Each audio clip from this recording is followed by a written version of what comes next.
what do you say to the Americans that are anxious over the fact that President Trump has yet to concede and what that might mean for the country? Well, I just think it's an embarrassment, quite frankly. The only thing that, how can I say this tactfully? I think it will not help the president's legacy.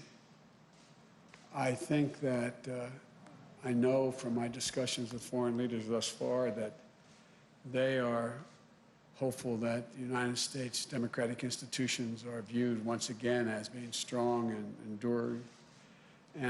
But I think at the end of the day, it's all going to come to fruition on January 20th. And between now and then, my hope and expectation is that the American people do know and do understand that there has been a transition.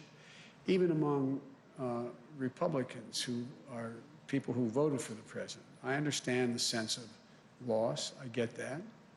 But I think the majority of the people who voted for the president, a lot voted for him, a significantly smaller number, but a lot voted for him. I think they understand that we have to come together. I think they're ready to unite, and I believe we can pull the country out of this bitter politics that we've seen for the last 5, 6, 7 years.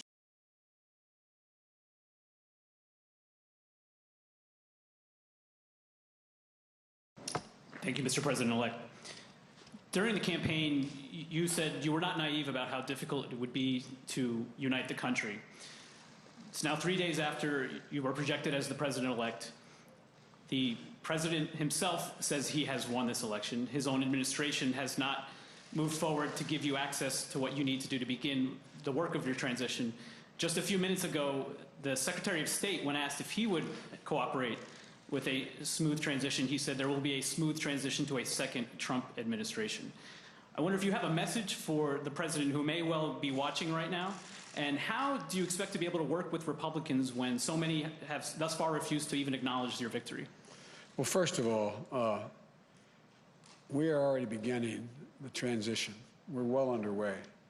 And the ability for the administration in any way by failure to recognize this our win does not change the dynamic at all in what we're able to do. We've announced yesterday, as you know, the health group that we put together today. We're going to be moving along in a consistent manner, putting together our administration, the White House, and reviewing who we're going to pick for the cabinet positions. And nothing's going to stop that. And so I'm confident that the fact that they're not willing to acknowledge we won at this point is not of much consequence in our planning and what we're able to do between now and January 20th.